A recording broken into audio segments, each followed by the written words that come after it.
I'm back here today with Paul Ellis and, of course, with JC. And we're going to be talking about the elephant. So this is an exegesis of, I believe, Surah 105. And Paul's thesis, I believe, is that this is an allusion to two episodes involving elephants in the book of Maccabees. So it is another borrowing within Islam and a repurposing of an existing Jewish or Christian or other narrative. And this is written to encourage defenders of the Temple Mount in Jerusalem in the period after 614. And the companion of the elephant in his thesis is Khosrow II. So, Paul, welcome. Yeah. Great. Thank you very much for having me again. Thank you for hosting. Yeah, no worries. It's been good fun to have you and all the guys on, and I'm hoping that we'll have a couple of guys join us. I did invite Eric the Caffo, who's having a technical issue. He's trying to troubleshoot that. Paul Sutcliffe and of course Steve Mushney. But yeah, let's see if they join us. So, Paul, tell us a bit more about what we're discussing today.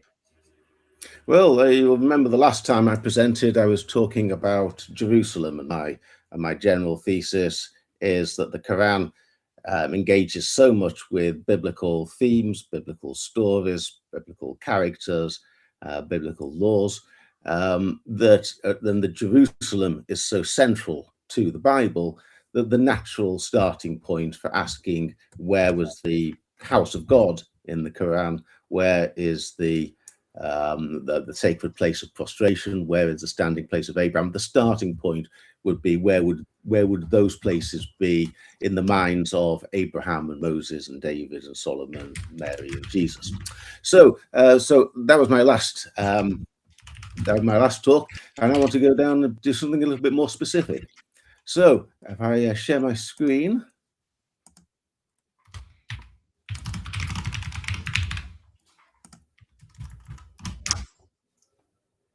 Is this working? Give me 1 second. Okay, we are now.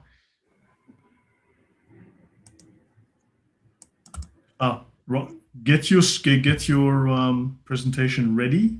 Have it open, and then. Okay, there we go. I think that's no. Now we're not. Have your presentation open and in front of you. Now it is. It's there. Full It is. Screen. Now it is. Now it's working. So leave it at that and. Click the hide button, please. You'll see stop sharing and hide. Just click the hide button to get rid of that little, there it is. Great. Okay, and now you're good to go. Okay, super. So a quick plug.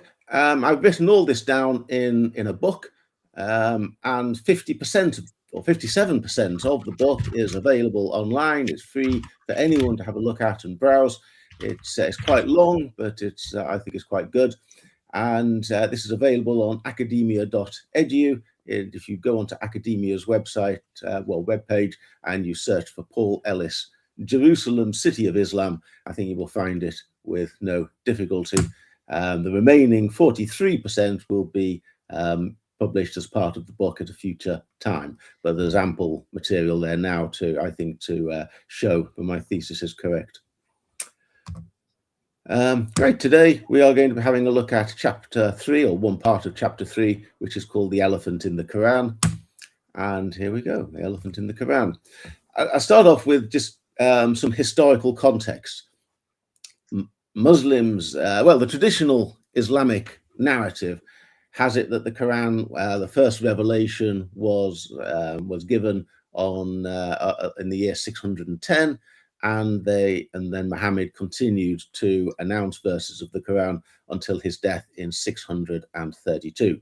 And so I've got this against a small timeline there between the years 600 and 640. In the traditional Islamic narrative, all the action takes place pretty much between Mecca and Yathrib or Medina.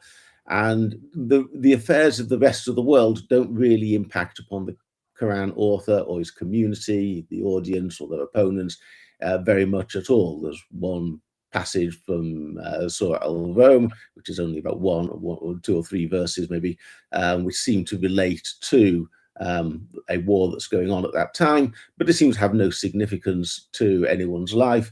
And essentially, the Quran is presented, in the words of Tom Holland, the historian, not Spider-Man, as a blank slate, a blank page, where the storytellers can tell any story they want to, and it doesn't have to engage with anyone of whom there's any actual historical record. I thought it's worth saying that what the actual historical context was at that time. In the year 601, the Sasanian emperor, that's the Persian emperor, Khusro II, removed the Lakhmid king of Hira, and installed in his place his own proxy king, who is Ilyas ibn Kabisha. I've got a little map here just so that we can see what's going on. You've got the Byzantine Empire depicted in red. One has the Sasanian Empire in purple. Jerusalem, of course, marked. And they are divided, these two great empires are divided by a confederation or two confederations of Arab tribes. The Ghassanids essentially acting as allies to the Byzantine Empire, and the Lakhmids as allies to the Sasanian Empire, and each of them get some benefits from their proximity to these much more powerful neighbors, and in return for this they monitor the area between them and prevent the other side from encroaching onto the host empires or the main empire's territory. So quite a big thing. The Hira was the only Arabic-speaking city of the ancient world, so it was quite a big thing. Ghassanids didn't have a city, but the Lakhmids did, and Hira was it, and they had their own monarchy, for want of a better title. And then Khusro got rid of Numan III and replaced him with his own guy, Iyas ibn Kabisha. So that would have had some impact, one imagines, upon Arabs on the Arabian Peninsula. At the very least, it would be a talking point. They would have been aware of it. Oh, there you are. We've got a little Sasanian flag there. Now, the following year, yeah? Nothing. Okay. No. Okay. In the following year, the Byzantine Emperor Maurice was usurped in a coup, and he was killed, and by a guy called Phocas. So Phocas seized the Byzantine crown, and Khusro responded to this by launching an invasion of the Byzantine Empire.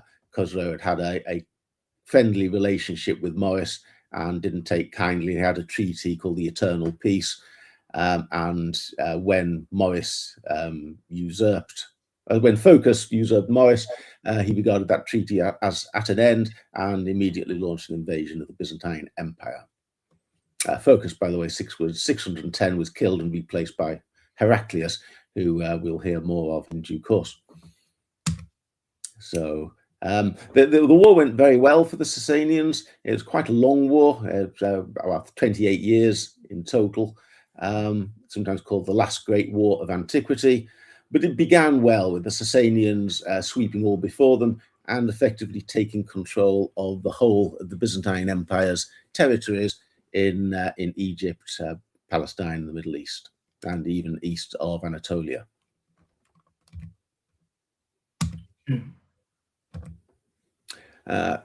614 is a key year. This is when Jerusalem is captured by the Sasanians. Initially, Jerusalem surrenders peacefully. They invite a Sasanian governor to come in and take charge. However, some time later, the Christians of Jerusalem revolt and kill this governor, which then provokes a siege by the Sasanians, who end up sacking Jerusalem, taking the relic of the one true cross, and killing many people and taking us as hostages. Now, at around this time, there appear some Jewish apocalypses, and which refer to a gentleman called Nehemiah ben Hushiel, who they predict. And these apocalypses are all written as though they are events that they have been predicted or foretold long before. So it's a way of encouraging people in the present moment to have somebody having predicted the event, and then with some wishful thinking at the end, a positive spin of how everything's going to work out all right, according to this ancient prophecy that we can see being fulfilled. And according to these apocalypses, this Nehemiah ben Hushiel will recommence sacrifices at the site of the former Jerusalem temples, the first time that this would have happened since the destruction of the temple by the Romans in AD 70. And Nehemiah is even said on one occasion to have built a little temple there, and then the predictions are that he would be killed there.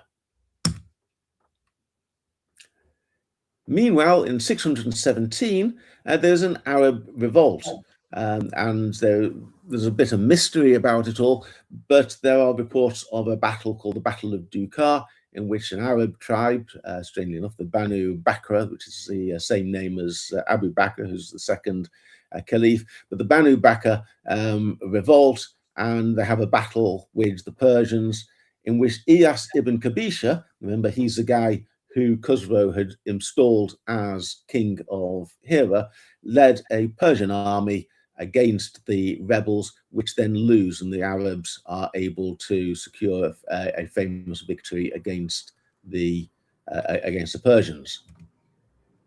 Yes, Ibn Kabisha doesn't last long after that. 617, we know that that's the year he's replaced by Khusro, and it seems that that's a result of his failure against the Arabs at Dukar. 4 years later, we have the start of a new kingdom. Jacob of Edessa, in his chronicle, has a list of columns, as 2 columns, where he lists the Byzantine emperors and the Sasanian emperors. And then in 621, or as he would put it, the 11th year of Heraclius, he sees a new kingdom appearing, which he refers to as the kingdom of the Taye.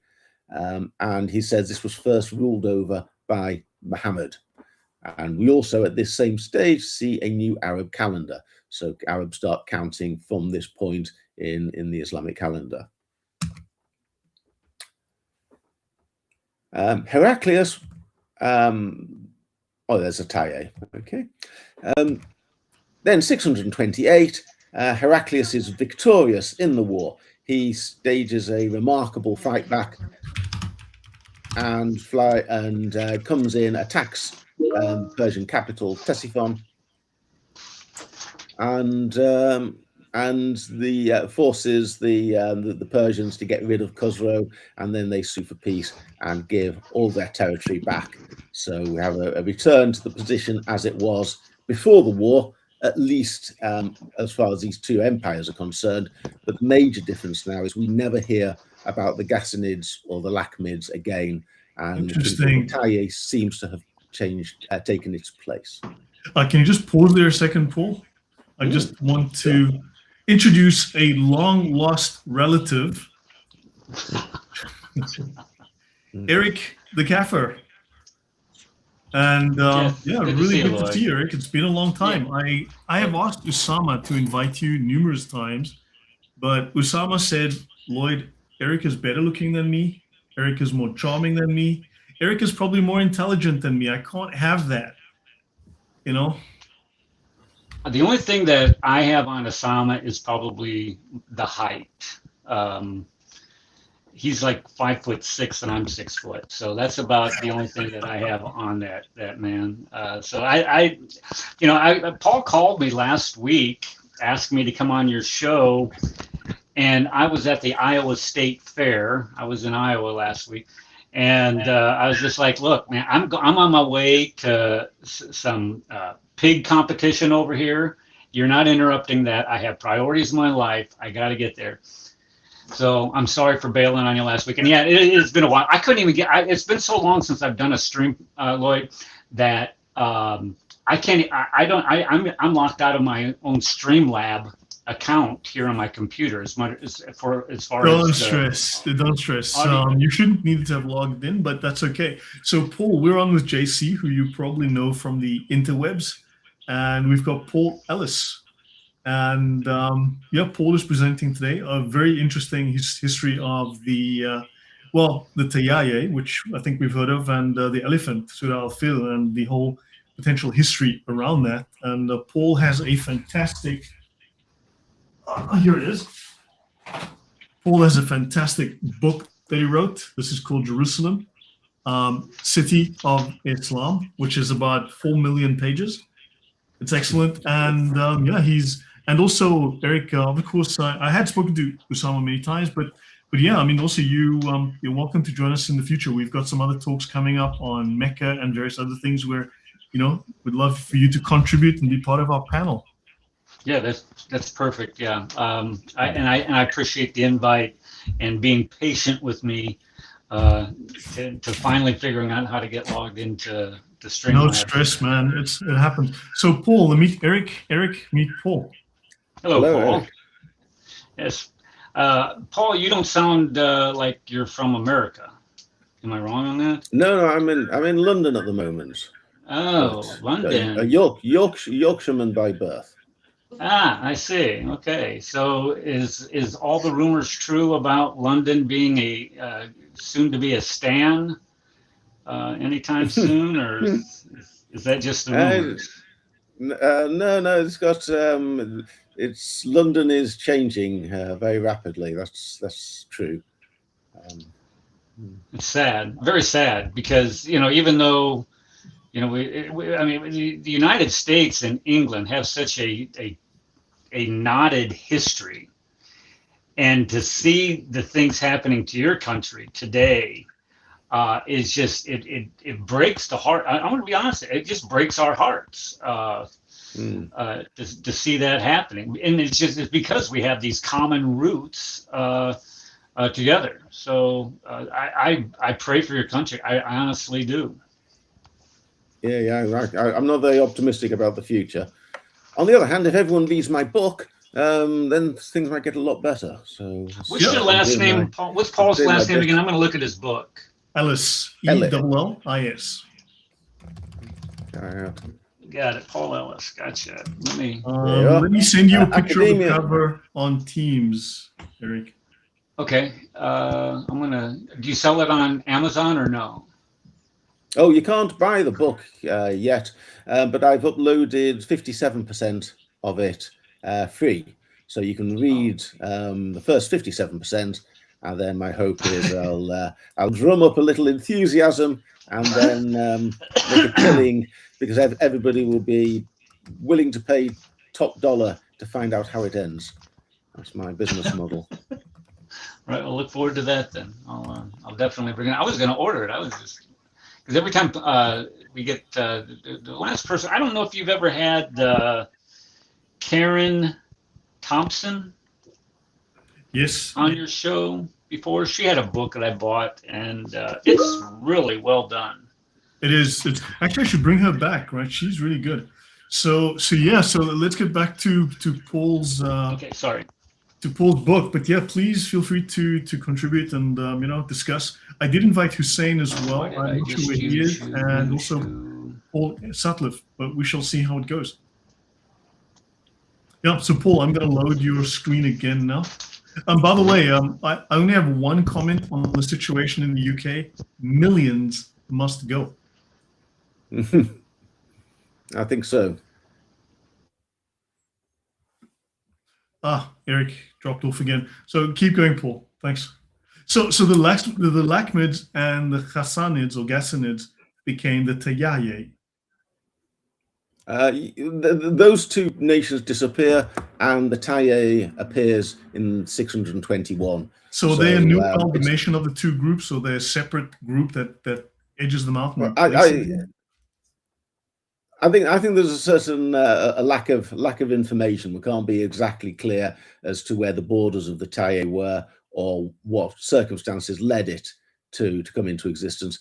I think there's a strong connection with this Battle of Dukar and the events of the war generally, that the Sasanian Empire was struggling with Heraclius's fight back, and they had to divert all their resources to try to defend their capital and maintain their gains. And the Arabs took advantage of this, and since they had no loyalty to this Iyas ibn Kabisha, the circumstances were ripe for them to rise up and want some independence, and Sasanians were unable to oppose that successfully, and so that's how you get an Arab state appearing at this stage. Mm-hmm. Yeah, which is almost supposed to be unrelated to the whole creation of Islam, but it's a little bit suspicious that these things are happening, and then we have the Tayyaya appearing pretty much at the same time as we're going to have Islam appearing for the first time on the map. So I think it is at the very least suspicious, and it has to link into what happened. Yeah. But yeah, looking forward to And- the rest. But yeah, it does look like almost they joined forces or Yeah, something. the timing and the battle of the battle of the trenches and all of that, you know, the whole battle. It just, and then there's an interesting comment here from SGX. Cave Hira in Islam is the cave where Muhammad first received his revelations. Is Hira maybe Al-Hira? You know, because it Yes. doesn't. Yeah, pretty much. So I mean, they're just repurposing names. You can't prove it, but yes, it seems a remarkable coincidence that the cave where Muhammad gets his revelation is called Hira, and there's this capital here. Hira is actually only about 3 miles away from where they are making the Babylonian Talmud, and it has it's rather interesting. It also has a small religious group there called the Ibadis, who are the servants of God, and so it seems a very interesting sort of place. Is Hira. It's got some great interest to the story, but exactly what we could say for certain is probably not much at this stage. Yeah. Right. So am I sharing my screen at the moment? Yeah, you are. Yeah. Can you guys see it? Yes. Okay. Well, this is the timeline. I've added some rulers up at the top, so we've got focus and then being replaced 610 by Heraclius. I've got Khusro and Iyas ibn Kabisha there, who got deposed in 617. And just to feed in the information here, the Byzantine-Sasanian War lasts from 602 to 628, with Jerusalem falling in 614. You've then got this event, which I will talk a little bit about in a moment, called in which Nehemiah ben Hushiel seems to have tried to restore worship at the site of the old temples. You then got the Arab rebellion at Dukar in 617, and replacement of Ibn Kabisha in 617 in the same year, and then according to Jacob of Edessa, the kingdom of the Taye arises in 621 with Muhammad as his first ruler and Abu Bakr as his second ruler, remembering that the Banu Bakr were the people who were fighting at the Battle of Dukar. So this is I haven't mentioned any elephants yet. The relevance of the elephants will become very clear shortly. But just to say, as a historical background, there is a lot going on. It's a very eventful time. And given the importance of Jerusalem to the Jewish and Christian society and religions, and the heavy reliance upon that by Muhammad, it seems hard to imagine that the author of the Quran wasn't interested in all these events happening at the very period in which he is composing. So the traditional timeline has it, the Quran. Okay, I don't know if anyone has any comments on this. Going to pause for comments. Yeah, I'm just trying to I think so. go on, JC. Okay. So, I mean, what do you think is the case here? What do you think is the implication here? Oh well, I'll go on and explain all that. But my at the moment, I'm just setting out the background and saying it's the idea that the Quran emerged from some desert community where no one has any real interest or knowledge of what's going on doesn't seem to me credible when it is so closely engaged with the Bible and and there is such, and particularly with Jerusalem, and all these events are happening. Jerusalem changing hands twice, but it's captured by the Persians in 614, and when it's recaptured by the Byzantines in 628. It seems very strange this is all happening at the same time that the Quran is being promulgated for the first time. Okay. I just have So one thing I might want to add here quickly. Let me just share something. I just want to show something here. It's interesting. You mentioned the Ibadis, right? And this is the Arif, plural Urafa, literally one who knows, a Gnostic. Now, you spoke of the Ibadis in Iraq. Right? Well, there are some other Ibadis. I'm not sure if they're the same ones. But and these people, the Urafa, the Ibadiya, are experts, inspectors, ushers appointed by the Sheikh. One of them supervised the collective recitation of the Quran. I think there are some other Ibadis. This is a very a small Christian sect that doesn't seem to have survived long after the rise of Islam. So we got the Ibadis. Sorry, I'm just muting Eric there. But yeah, it's just that there's these odd little overlaps in this is from the Brill Encyclopedia of Islam, volume 13. It's just that you get these really odd references that don't seem to have the talib, student of knowledge, right? Student of knowledge. The student is learning whatever is important in Islam, typically the Gnostic knowledge, right? And yeah, it's just that you get these very strange terms. And yeah, so here, Azaba from the Ibadiyya, members of a special council, Halqa, presided over by a sheikh who were distinguished from the laity by their tonsure to shave their heads completely and simple white habits. Now that sounds like a monk. You know, so you just have these little oddities, and I don't quite know how I wish to tie these things together, but you look at these and you're like, you know, a circle gathering. So the term has some kind of meaning, and the bearers of learning among the Ibadiyya, teams of missionaries to spread propaganda. I mean, all of these have some kind of related meaning. They must be important to Islam. They must be important to Islamic history. Doesn't this kind of strike a weird? Anybody is a Christian, but it's not a Christian that we recognize. You know, isn't that kind of a bit odd that you have these? You know, it's Christianish, let's just say, but it's not Christian. You see, the Christians, we tend to think of ourselves as children of God, and God as our Father. And God's never referred to us, or Allah's never referred to as a father, I don't think, in the Quran. But the Quran seems much keener on the idea that we are slaves or servants of God, rather than that He looks upon us as a kindly father. And it is rather interesting that you have this group of Christians who also use the same terminology at around the same time as the rise of Islam. But shall I press on a little bit, Mika? Yeah, sure. But bearers of learning who were sent out, right, after their training to spread propaganda in the provinces of the Umayyad Caliphate. I just find it a little bit of an odd coincidence, you know, just a really. JC dropped off, but JC is now back. Okay, back to your screen.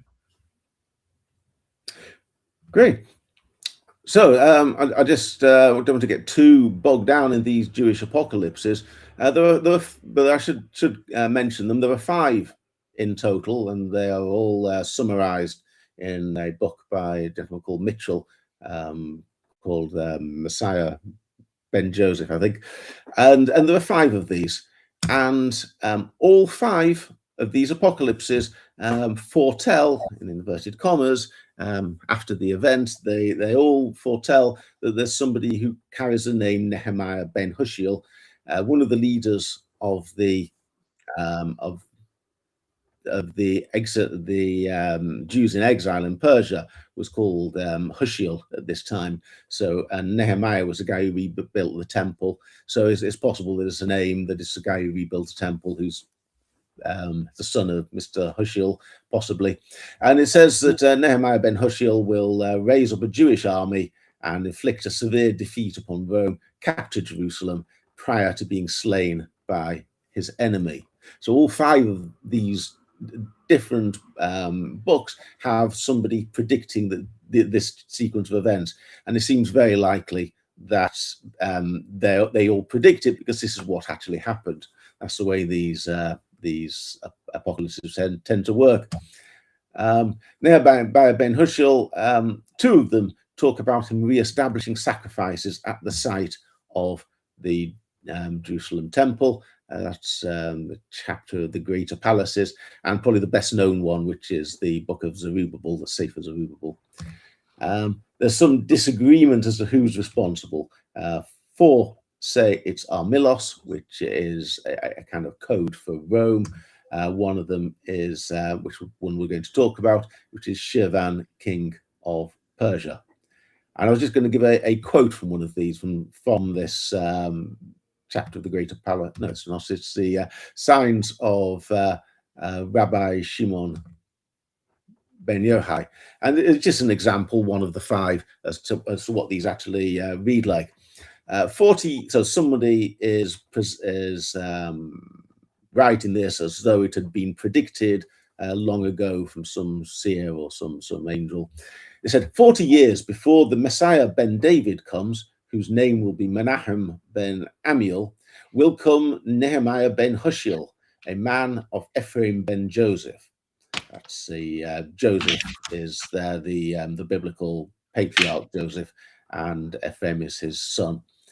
And he will stand forth in Jerusalem and call all Israel to gather to him there, and he will gather each man and his household. And the sons of Israel will offer a sacrifice, and it will be acceptable to the Lord. And they will enroll the children of Israel in the genealogical records of their families. And at the end of 40 years of Nehemiah ben Hushiel, Shirvan, king of Persia, will go up, and he will pierce Nehemiah in Jerusalem, and all Israel will mourn for him with great mourning and weeping. So it looks here as though they are predicting this Nehemiah ben Hushiel will restart the sacrifices, will then be killed, but this is it's all good because this is 40 years before the Messiah ben David arrives. So it's all part of the plan, is the gist of it. But there's ample evidence, I think, in these 5 apocalypses that something important happened in relation to Jews gaining access to the temple after the Persian captured it from the Christians.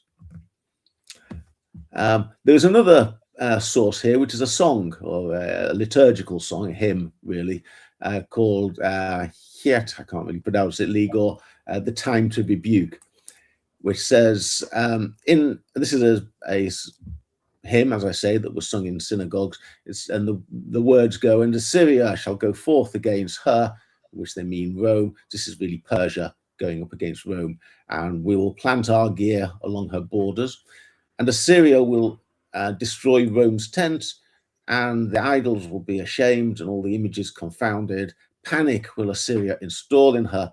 The hawk and the porcupine she will bequeath. That's a biblical reference saying ruin, essentially, to distort her doing, blot out her soldiers, sink her into the heart of the seas, lower her in the deep, shade her with a line of chaos, and hit her doubly with stones of darkness.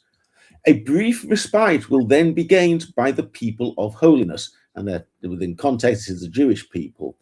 Assyria, this is Persia, allowing them to found a Mikdash Miat, which is a little or lesser dwelling, and in context a building which is, it's a term that's sometimes used for a synagogue, but it's really a standing in for the temple. So it's not the temple itself, it's a small temple, it's a small dwelling place of God that steps in for the temple. So it's as though this Nehemiah ben Hushiel has built some sort of structure, and they will build there an altar of holiness, and they will offer sacrifices, or their sacrifice offerings of holiness, but they will not have the chance to erect the mountain of holiness, for no Zion of the root of holiness, which I think is a reference to the line of David, will have come.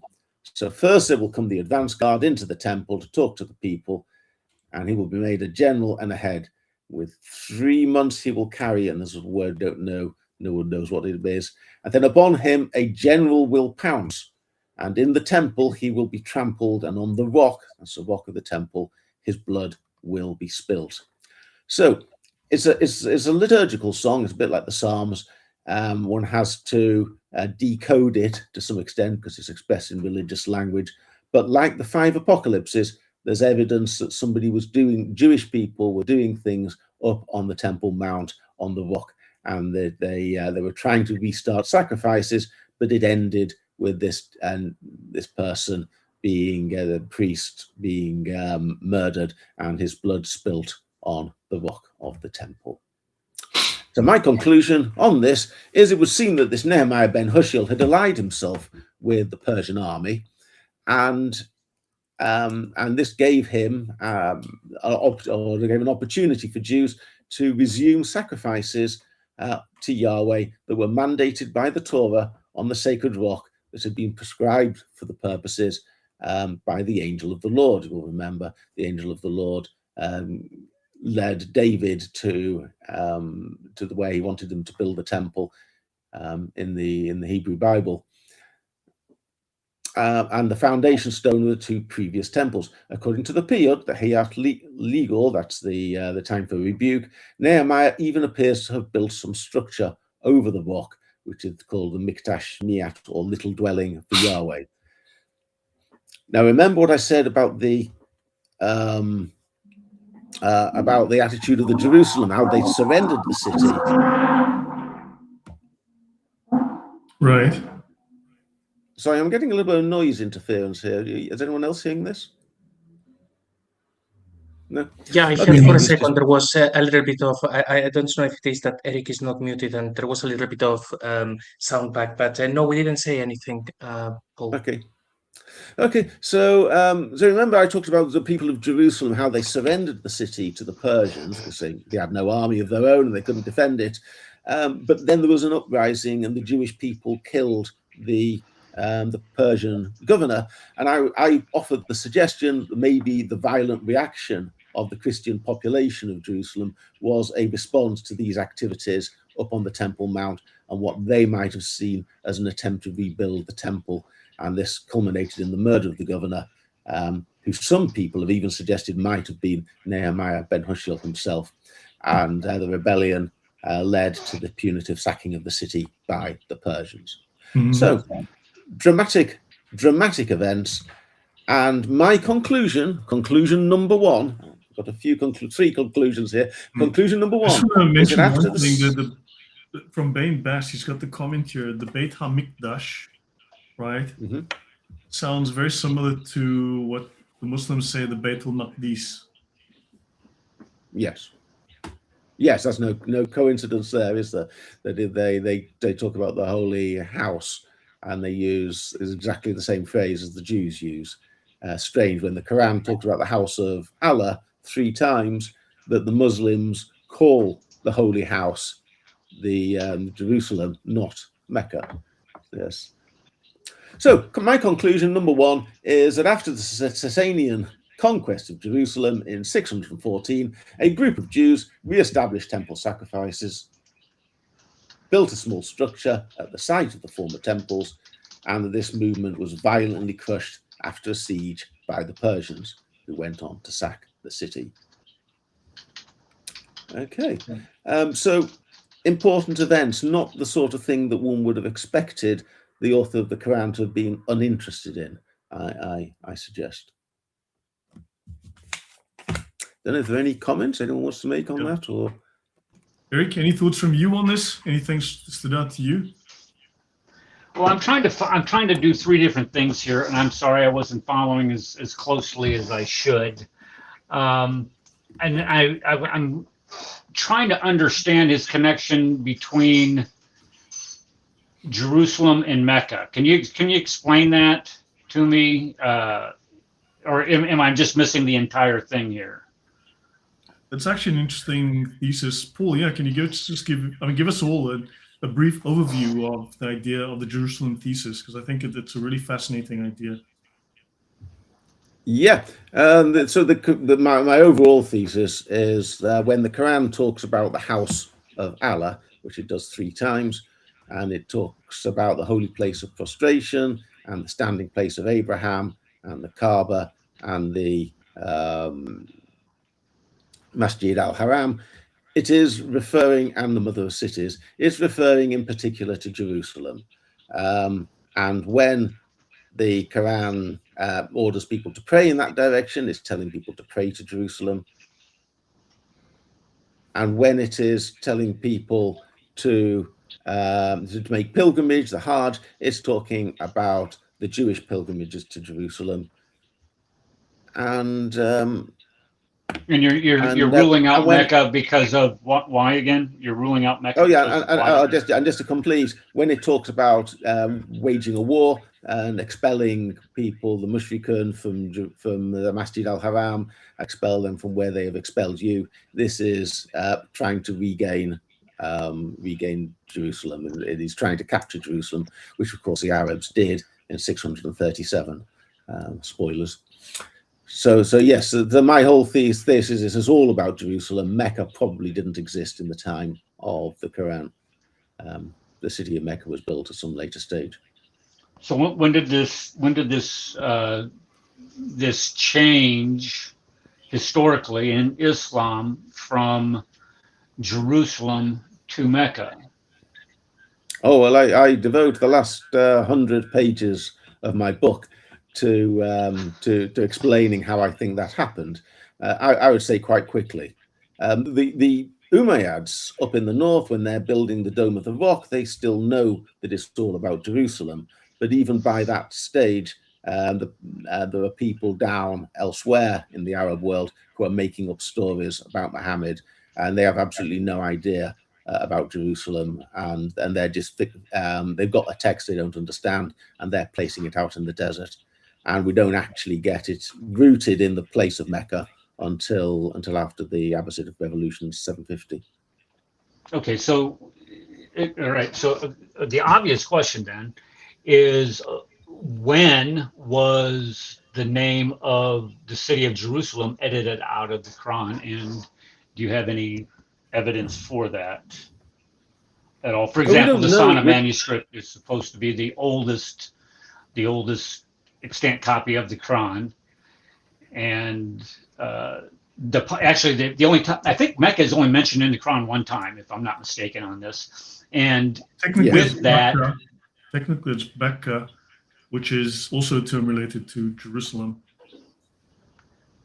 Okay, but okay, so what I'm asking is where does it specifically say Jerusalem? If you say the Valley of Becca, okay, the Valley of Weeping, that's located in the Quran, but even then, even with that, why is there not a direct allusion or direct naming of Jerusalem if it is the most holy place, if it is the most holy of cities, where the Masjid al-Haram, the Kaaba, all these this nonsense says? Or did I miss that in the briefing while I'm sitting there trying to connect the Streamlabs?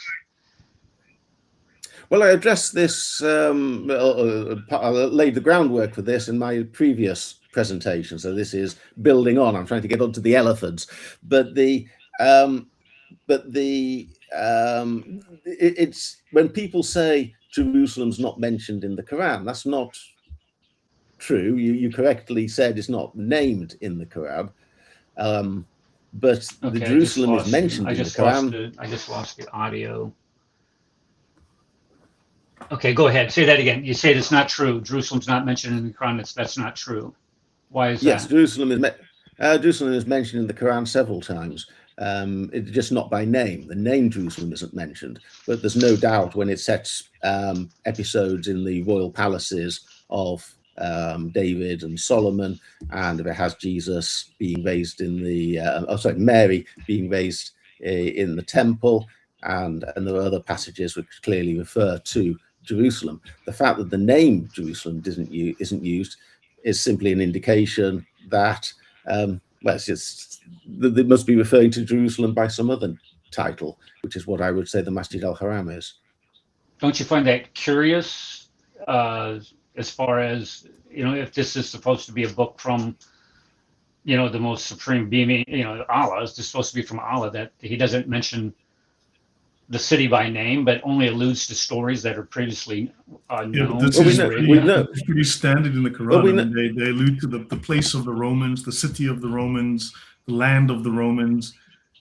So it actually plays very loosey-goosey with quite a lot of things, names of the prophets, countries, cities, and so on, even dates. So it tends not to, and remember, ultimately it's repurposed to place it into a completely different environment. But ultimately, the whole story seems to be about Jesus, and it seems to be about Jerusalem. And then later on, there's some sort of editing process that occurs. But right now, we're looking at what's happening politically, historically in that region that the Quran seems to be alluding to. It seems to be repurposing stories from the period and of this particular set of events, as well as the geography of the set of events. And then later on, repurposes a lot of it into Mecca, because there's not much evidence for Mecca, as you well know. You've done the Mecca presentation on my channel. So Mecca itself seems to be largely a myth, and it seems to repurpose a lot of events and history from Jerusalem. And I'm sorry for. Yeah. We don't want to go back over like too much other stuff, because Right. But I'm just asking: is there any scholarship out there today that is publishing this information in journals? I mean, is any of this getting published or accepted? We've got Professor Robert Kerr, who's joining us again next week. He's taken a couple of weeks break because he's got some things to do. And we've got Odon, who's just releasing a new book, so he's not here this last couple of weeks. He's busy finalizing the publishing of his book. So there actually is scholarship on this. A lot of it is not, shall we say, mainstream yet.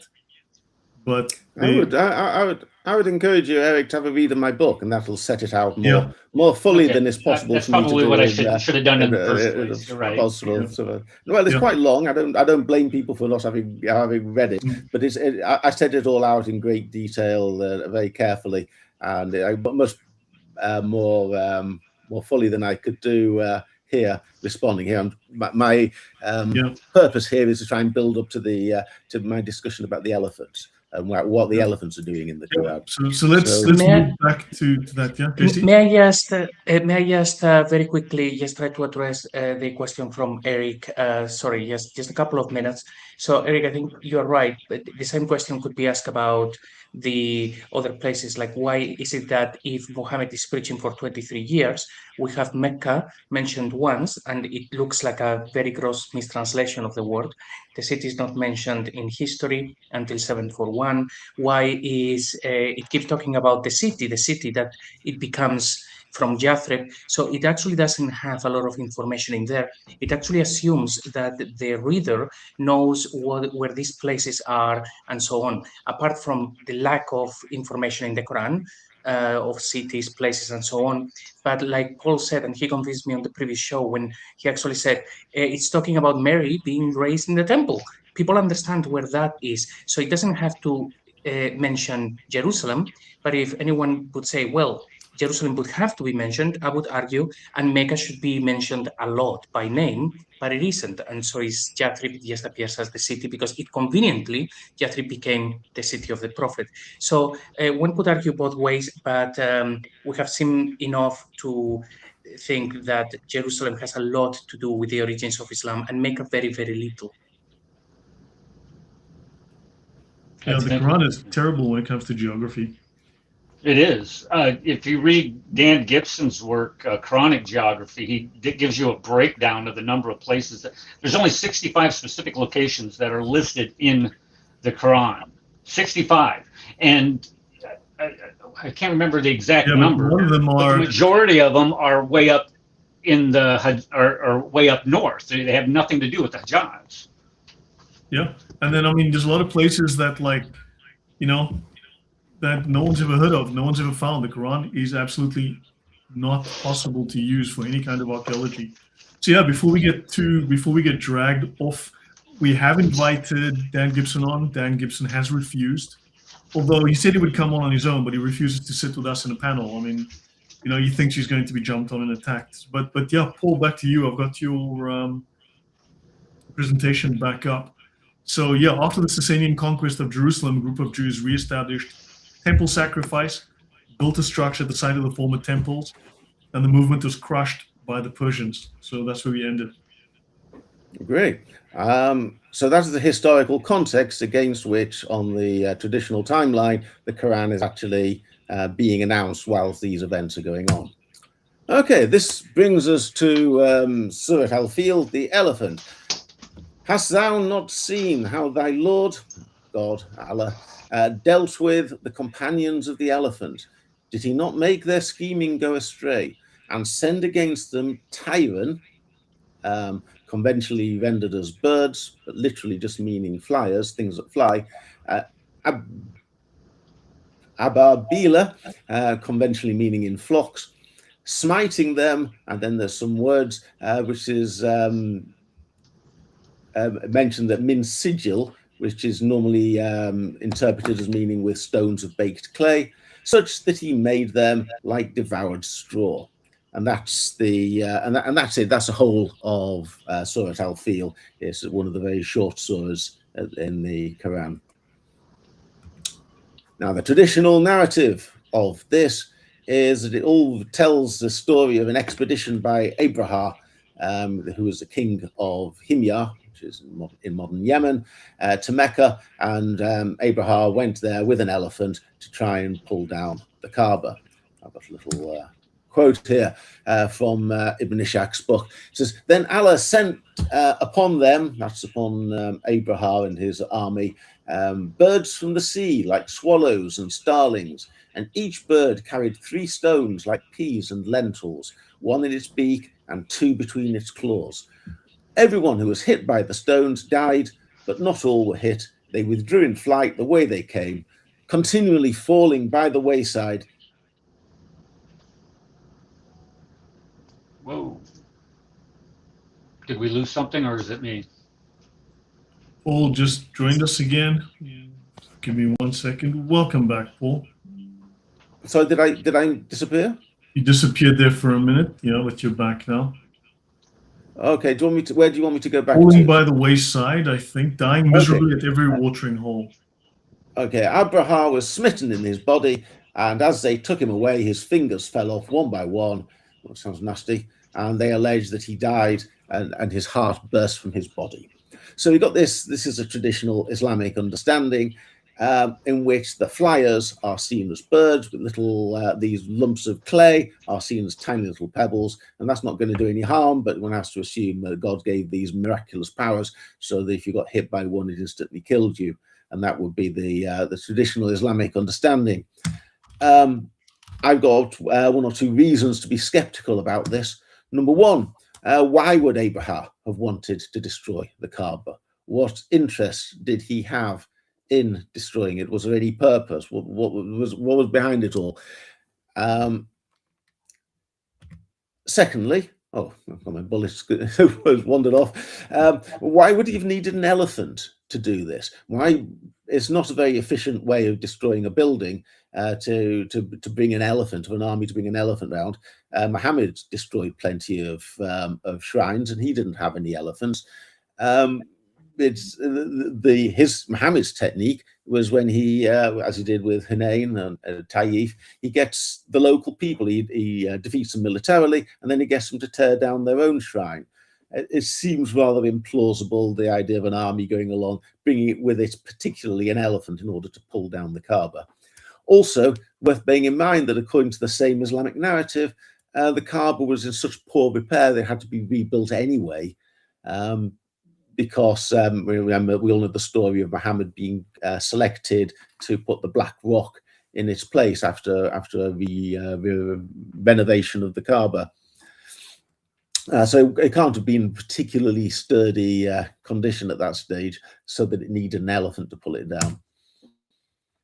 Why did this deserve punishment from Allah? The Kaaba was at that stage a center of pagan worship, so we are told. If Abraham, who was a Christian, wanted to destroy it, chances are he wanted to destroy the pagan worship. The building itself was only on the foundations raised by Ishmael. So why would that have been a problem, that God had to send an army of birds to smite him down? The story seems to have been made up in order to provide a villain who might have had an elephant, and to give some reason. But the story, in my view, doesn't make a lot of sense. And there's no contemporary evidence that Abraham had any elephants. If people in the ancient world had elephants, they kept them in huge elephant stables, and these you can often find them. I've been to India and I found places with elephant stables. I'm not aware anyone's ever found the slightest hint that Abraham ever had any elephants. No inscriptions, no traveller accounts, no elephant stables. And perhaps for some people, the killer point, it's just impractical and probably impossible to mart an elephant across hundreds of miles of open desert. You would need so much water to keep the elephant going. You would need dozens and dozens, if not hundreds, of camels to carry the water to keep the elephant plodding along through the sand dunes and the stones. And it just seems a manifestly implausible story that he did this to get this poor beleaguered, half-starved elephant to get to the place where it has to pull down the Kaaba. The story just doesn't, to my mind, doesn't make sense. Yeah. May I just, sorry, Paul, if I'm going to say something that you are going to say like in the very next slide, but there are a couple of stories that we've discussed here on the show. One is that, of course, the elephant, they call him Mahmud. Also, that when the elephant is getting close to the Kaaba, it actually bows in reverence and things like that. So it is quite clear that they were making up stories about this elephant, because there is something in the Quran about an elephant, and they are placing this elephant, of course, in Mecca, because they cannot place him anywhere else. But we can see that they're making up stories about the elephant. And by looking at all of that, I think the conclusion really should be, it has nothing to do with Mecca. We need to look at an elephant elsewhere. And I think that's where you are finding other more plausible connections. Although potentially, go on. I think part of the reason for having elephants is to intimidate your opponents. And if you did have elephants, you'd want to put up inscriptions about, I will destroy you with my elephants, or something like that, or have rock carvings, or you'd have people talking about it, printed on coins. But there's no evidence that Abraham had any elephants. This looks like an attempt to explain why you've got an elephant in the Quran. And someone's come up with the best story that they could, but plenty, I think, of holes in it. Right. Also, am I right in thinking, Paul, that the Kaaba originally was a lot smaller? It's only, I think, after the 1700s that becomes big. So if this was taken back to the time when first they were describing the Kaaba, you wouldn't need an elephant. You would basically need a guy with a hammer. Yes, but you destroy, you win the battle against the people you're fighting, and then you get them to tear down their own shrine. That's the way to do it. You don't need an elephant to do it for you. Very true. Yeah. Okay. That's so much for the traditional narrative. Now we get on to the good stuff. Where are the elephants in the Bible? We know that the Quran is heavily influenced by the Bible. I've mentioned last time all the stories, or not all the stories, but many of the stories, many of the characters. Are there any elephants in the Bible? And if your Bible includes the book of Maccabees, yes, there are. Here I rely quite a lot on the evolution of the early Quran by Daniel Beck, some of which is, I think, freely available online if you know where to look. And it's an excellent read. And the first paragraph deals, which is called Maccabees, not Mecca, deals with this whole story. So I'm largely presenting here what the work of Daniel Beck. In 167 BC, the Seleucid emperor, that's the inheritor of the Persian section of Alexander the Great's empire, Antiochus IV, carried out pagan sacrifices at the Jerusalem temple. This provoked a rebellion by the Jews, led by Judas Maccabeus, that ended up taking possession of the whole of Jerusalem and founding the kingdom, and they had an independent Jewish kingdom for a while. In 162 BC, Antiochus IV's son, Antiochus V, sent an army led by a general Nicanor in order to recapture Palestine, and in particular to recapture Jerusalem. In the first book of Maccabees, it refers to this army comprising 100,000 footmen, 20,000 horsemen, and 32 elephants. And Josephus, who tells a story in the same story in the Jewish War, actually increases this. In Josephus never would to tone things down. Says it was actually in his recollection what he heard was that there were 80 elephants. But anyway, he brings the Persian army, comes there with the Persian war elephants. And these were used in a battle to rout the Jews at the Battle of Beth Zechariah. So here's a passage from the first book of Maccabees. The beasts, by which they've been explained in the previous verse as elephants, having been made drunk on wine. The elephants were distributed along the phalanxes, each elephant having assigned to it 1,000 men with coats of mail and bronze helmets and 500 picked cavalry. These the cavalry anticipated the beast. Wherever it was and wherever it moved, they moved and never left it.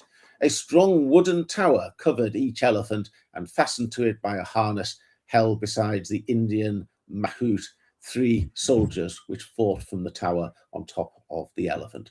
So, according to the first book of Maccabees, the Seleucids, who were trying to attack the Maccabeans, came with 37 elephants, and this is one of the accounts of how they used them in the Battle of Beth Zechariah, which the Persians won.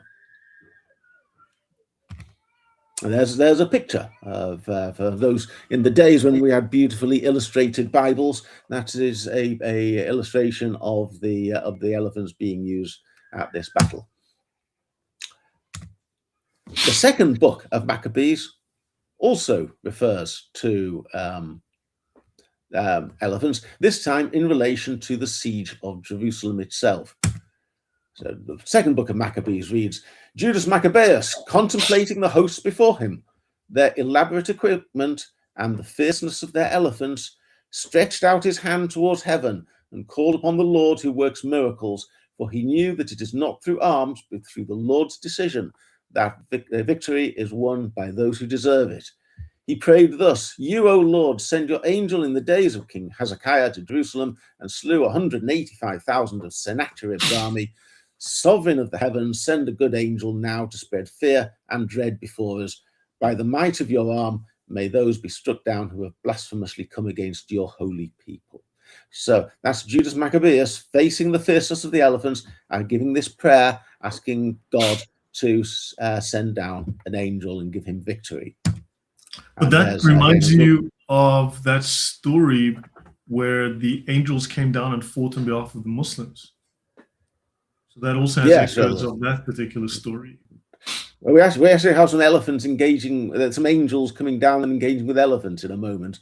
But here's another illustration, and this time it's a siege of Jerusalem, because you can see the artist's idea of Jerusalem in the background. Then there's the elephant making light work of the Seleucids, because the defenders won this. Judas Maccabeus won the battle, and the Seleucid army, despite having these elephants, was routed, and Nicanor was slain as he fled the battlefield.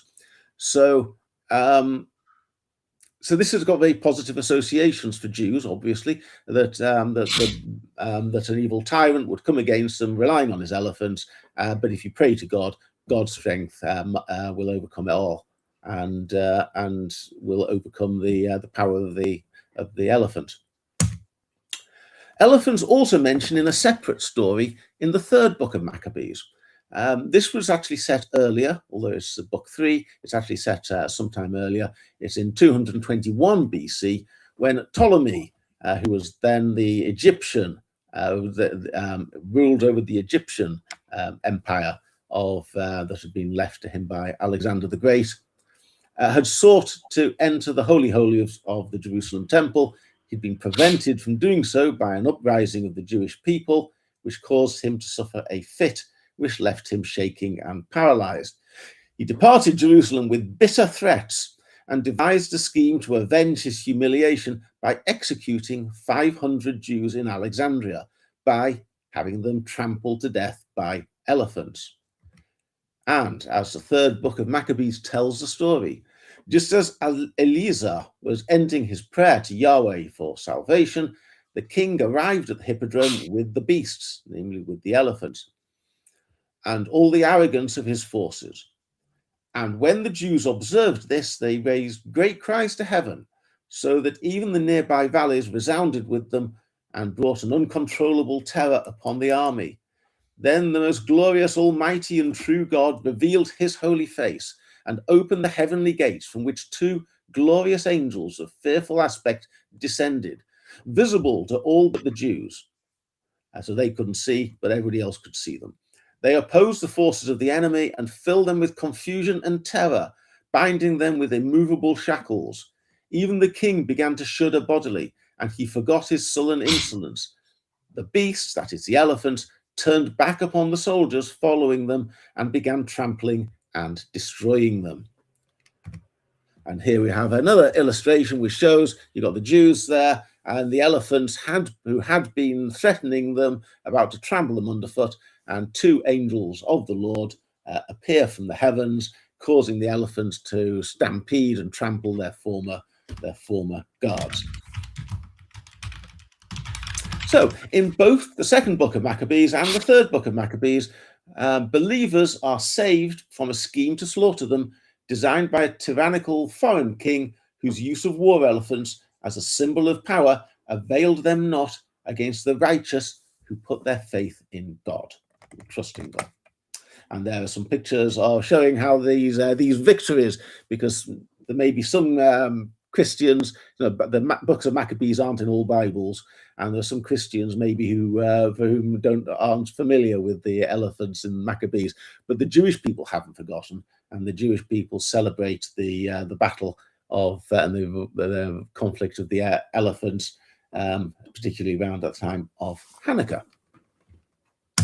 Right. So this leads me to my second conclusion, which is that the books of Maccabees, between them, establish a biblical typology of God defeating foreign leaders that would defile the temple, in particular by reference to their vain reliance on elephants. Good. I wonder if I could pause. That's interesting, because you've got the story of the angels fighting alongside the Muslims, right, during the Battle of Badr. That's 624 AD. And then Prophet Muhammad, and he's got a force of, 313 badly equipped Muslims. And they're facing 1,000 heavily armed Quraysh fighters. And because of his desperate prayers, God sent, or Allah sends, thousands of angels to secure miraculous victory.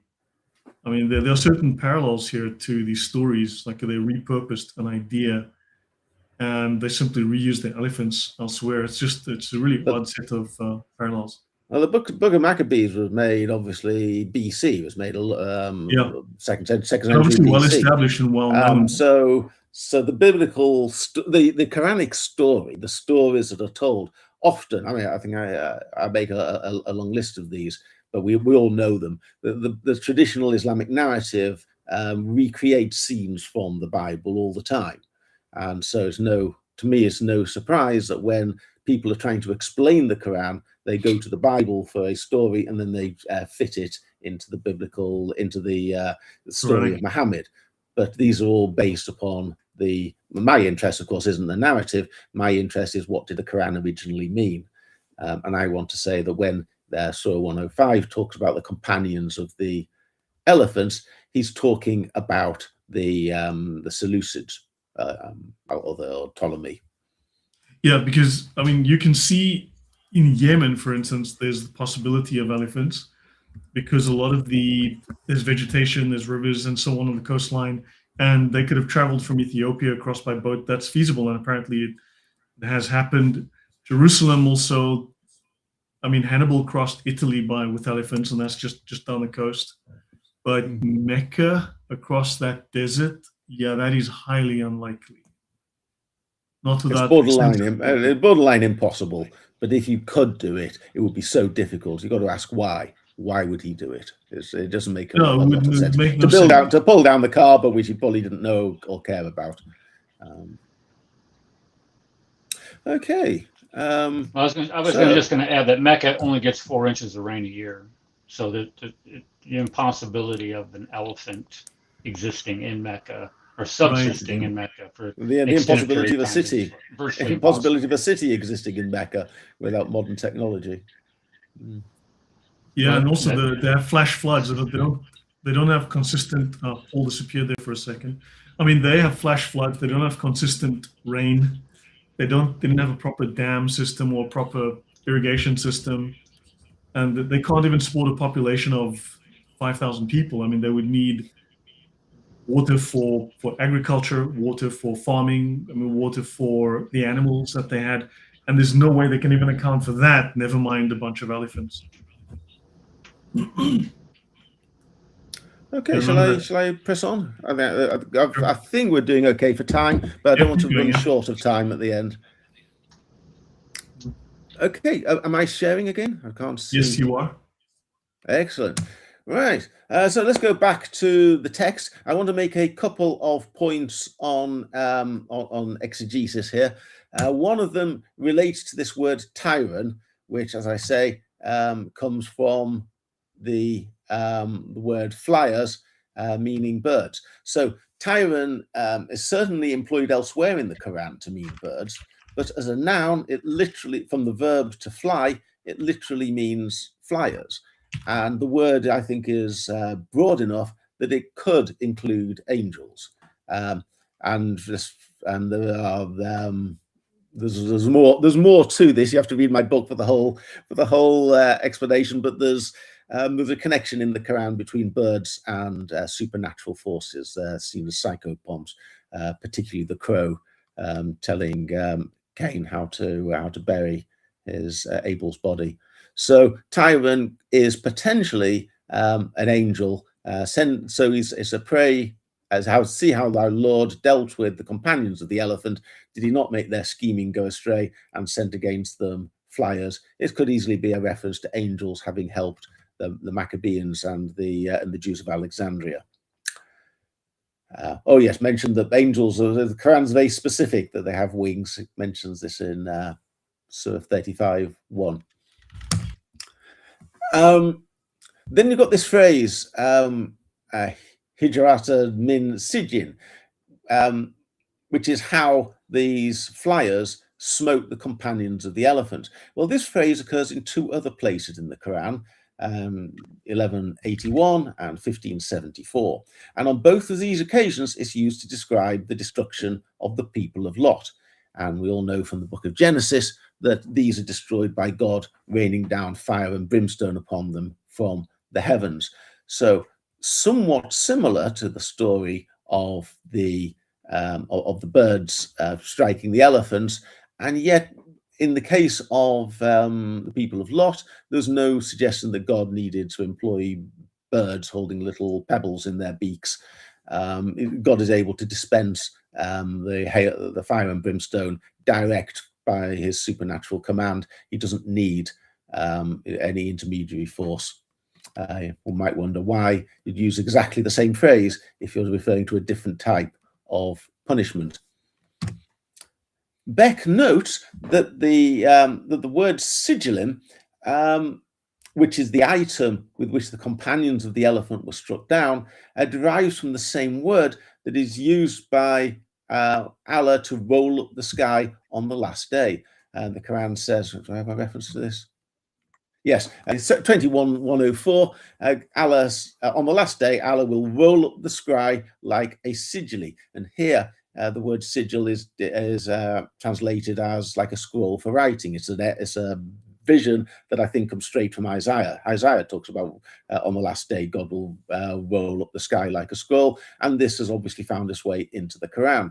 Now, it's rather strange that this sigil might mean a scroll in one part, but on another place is seen as clay tablets, which then get reduced to small little pebbles of clay. Beck's interpretation of this, which I find quite persuasive, is you can't roll up clay tablets, so sigil's got to be used not as a clay tablet or as a scroll, but as a divine command. It's not the paper or the parchment or the clay, it's the divine command that is written on them that is the important thing. And this might be experienced by those on the ground as being smitten by fiery missiles sent down from the heavens, but it doesn't have to be. The point is that God has decreed who will win the battle and who will lose the battle, and the image of the birds smiting with tiny pebbles is strained in the extreme. Can I add something here from my screen to show? There's a couple of things. According to some of the histories, when the people of Mecca had fled the city, seeing the approach of Abraha's army, the lead elephant, Mahmud, stopped, kneeled down, refused to go further. And of course, the whole army stopped. The elephant, called Mahmud, diminutive of Muhammad, was beaten and cajoled, but would not take one more step towards Mecca. Al-Waqidi has a hadith that there were 13 elephants with the army, besides Mahmud, and the latter was the only one that escaped death from the shower of stones. But this goes against the traditions on the subject. Al-Waqidi adds that Abraha sent to Abyssinia for the famous elephant Mahmud, specifically to join this expedition. That's The Life of Muhammad by William Muir. However, archaeological discoveries in South Arabia suggest that the year of the elephant may have been the year 569 or 568, as the Sasanian Empire overthrew the Aksumite-affiliated rulers in Yemen in 570 approximately. And according to Muhammad Assad, this does not describe birds literally carrying small rocks. Referencing al-Zamakhshari and Fakhr al-Din al-Razi, he says the words used, the stones of Sijil, denote a writing, a decree by Allah. And he explains that this decree was a very sudden epidemic outbreak, which according to Ibn Ishaq caused fever or hasba and smallpox, judari. This, Assad concludes, points to the fact that the stone-hard blows of chastisement preordained were a sudden, virulent epidemic due to the fact that the word for fever, hasba, primarily means pelting or smiting with stones. In the famous Arabic dictionary, Al-Qamus by Fairuzabadi, remember the two most famous Islamic dictionaries are the Lisan al-Arab, the tongue of the Arab, and the Al-Qamus al-Muhit. So the word ta'ir can note any flying creature with a bird or insect. And then, of course, Imam Ali, in a Shia hadith, Imam Ali was born in the 30th year of the elephant and died after Hijrah 40. Some scholars have placed the year of the elephant 1 or 2 decades earlier than 570. In other words, around as early as 550, right? Which means it is before the birth of Muhammad's father, even in some cases. So there's a lot of weirdness around this whole thing. And in fact, Muslims ascribe religious sensitivity to the elephants and refuse to attack Mecca. Christians ascribe piety to elephants visiting Byzantium or Constantinople. John of Ephesus wrote that the elephants raised their trunks and signed the cross whenever they passed a Christian church to thank God for helping them in battle. So there's a lot of elephants. Good on the elephants. Yeah. So there's a lot of mentions within Christian literature that seem to be potentially borrowed. And also there's just, there's a whole bunch of mythology around this that the Muslim seems to have incorporated, shall we say, and questions around the dates, the dating. So we're back to your screen. Yeah. One problem with the traditional account is if you're a devout believer, you might say, "Oh well, it really happened." If you want to be a little bit more skeptical and say, "Well, it's just a story," one can accept that stories can be told, and one doesn't actually necessarily know whether they're true or false. And if you're religious, you might say, "Well, it could have happened," but you wouldn't make a story like this so close to the events. There would have been people by 610, 620, when the first verses of the Quran were being created, there would have been people who would have been alive at the time in 570, and they would have known if a guy had come there with an elephant to pull down the Kaaba, and they would have known if little birds had attacked it with pebbles.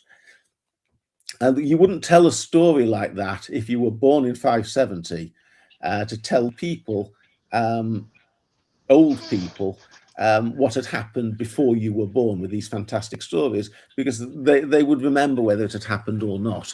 So one option is you might be very pious and you might say, oh, well, it really happened. But if you're looking for a rational explanation, then the traditional narrative doesn't really make any sense at all, because you wouldn't have made up this story then. You'd say, oh, well, it happened 100 years ago, and no one can disprove you then. Yeah, but if you had an established narrative by the empire, they would enforce it using force, which means that to speak up against the new established narrative could be very bad for your health.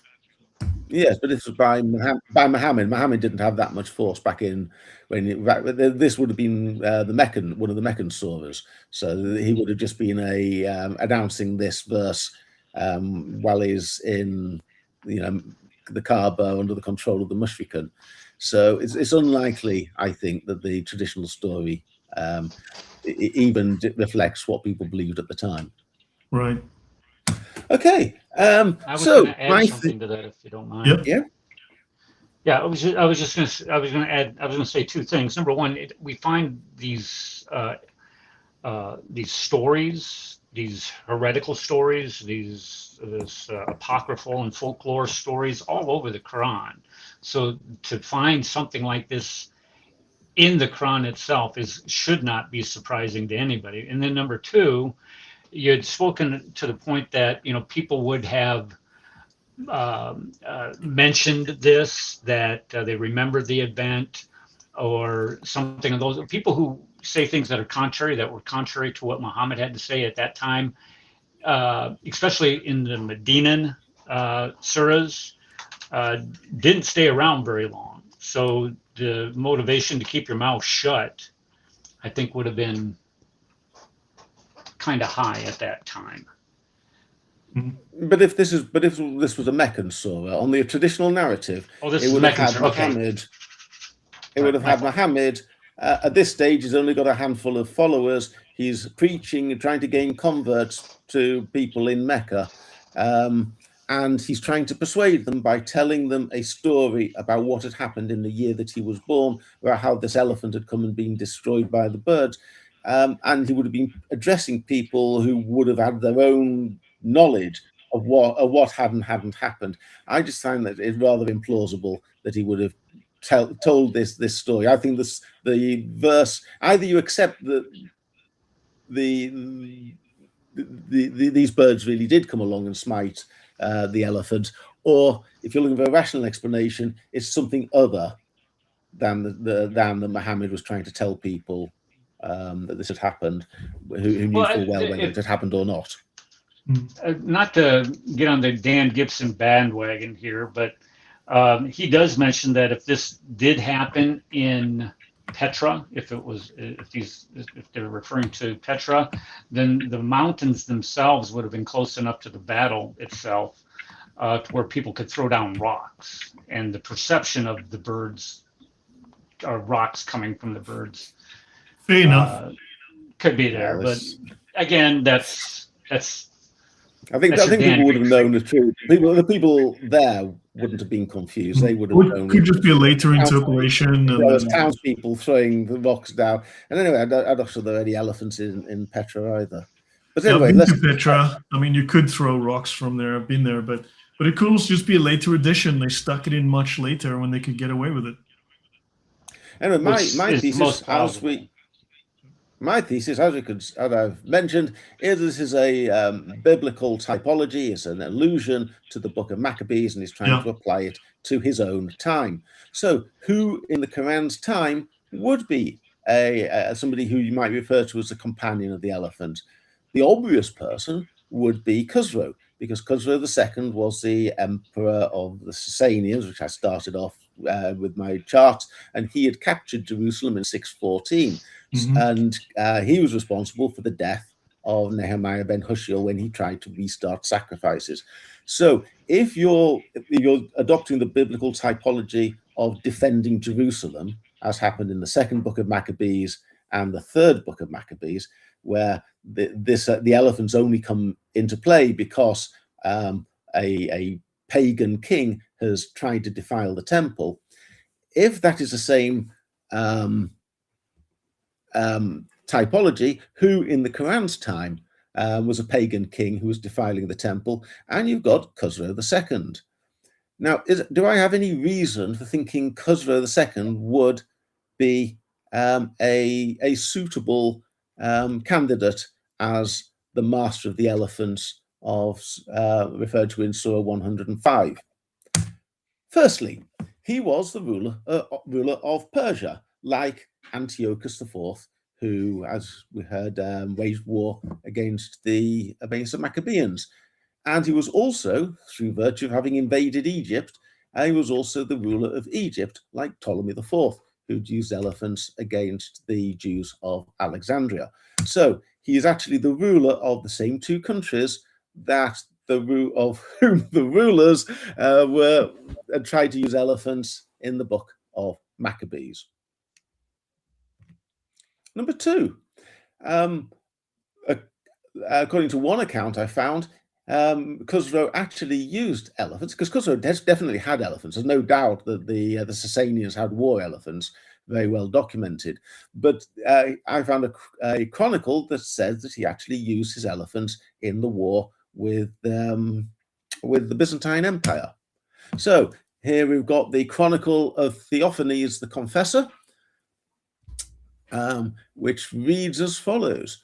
In the month of December of this year, that's 603, so slightly before the Quran is started to be announced under the traditional chronology, but in the second year of the war, Phocas, remember he was a guy who usurped Morris, went in procession during the feast days and distributed much largesse. And Khusro, emperor of the Persians, collected a great force and sent it against the Romans, where when Germanus heard of this, he took fright, but was compelled to start the war. Germanus was wounded in battle, I don't know, not too bothered about who Germanus is, and his bodyguard escorted him to Constantina, and the Romans were defeated. And on the 11th day, Germanus died. As for Phocas, dividing the armies, he sent one part against the Persians, the Roman army, the other part to besiege Edessa under the command of Leontius, which was one of his magnates, and Khusro collected his forces and marched on Daras, whilst Narses departed from Edessa and took refuge at Hierapolis. It seems a bit involved, but my quotation's rather long here. Khusro met the Romans at Arxamun, and setting his elephants in a fort-like formation, went into battle and won a great victory. He captured many of the Romans and beheaded them. So, according to the chronicle of Theophanes the Confessor, which I think is 8th century, mid-8th century, Khusro deployed elephants during the battle, during his invasion of the Byzantine territory. So, we've got him ruling over the same two places as the masters of the elephants in the books of Maccabees, and we've now got him using elephants in his invasion of the Byzantine territories. Then we have the reliefs of Tak-e-Boston. This is a shrine. At this stage, I shall actually read a short passage from my book, if I may. Much of the value of war elephants lay in the effect of their deployment upon enemy morale, and unsurprisingly, they feature prominently in Persian imperial propaganda. One of the finest Sasanian monuments to have survived to the present day is a set of stone reliefs at Tak-e-Boston in Kermanshah in western Iran, which has served as a testimony carved in stone of the achievements of the House of Sassan from the 4th century onwards. To this complex raised by his ancestors, Khusro added a 6-meter-high arched alcove, the rear wall of which is decorated with 2 depictions of himself, one standing, flanked by Zoroastrian deities, the other equestrian. And I think you can see these two on the screen as you see it. On the 2 side walls of the alcove, or the 2 side walls of the alcove, are decorated with hunting scenes, presented as metaphors for his military achievements. And in each of these, elephants feature prominently. there you see one of them is on one side, one of them on the other. I'll increase the size in the next slide so that we can see them in a little more detail. I'll highlight the relevant sections as I talk. In the frieze on the left-hand wall, elephants trample vegetation to flush out boars for hunters to spear or shoot with arrows. The aforesaid vegetation, it is thought, depicts that of the Nile Delta, the westernmost limit of Khosrow's domain. So he's having this relief depiction of a great hunt for boars, but he's setting it in the Nile Delta. I think you can see on the side there, it looks the sort of marshland reed kind of vegetation that could easily be in the Nile Delta. On the facing panel, elephants help hunters to load the carcasses of onager. I'm not sure. What's an onager? Someone knows, kind of deer, is it? And deer onto camels in a mountainous terrain, possibly is indicating his dominance of Transoxiana. And in total, in these two scenes, if I highlight them, you see a total of, you see Khosrow there, Khosrow on both sides, plus a total of 27 elephants. If we count them up, I counted them up, I found 27 different elephants used in these two reliefs to celebrate his military triumphs to the east and to the west, depicted as through the metaphor of a hunting expedition. So if you asked anyone looking at these, as I always say, if you ask the Umayyads, you don't need to ask the Umayyads where they thought the holy place was, because they built the Dome of the Rock. You just need to use your eyes, look at the whole Dome of the Rock, and it's obvious where the Umayyads thought was the sacred place. If you asked yourself who is the master of the elephants in the time of the Quran, all you would have to do is to stand inside this alcove and look to the left and look to the right, and there's no doubt that Khosrow was actively presenting himself as the master of elephants. Yeah.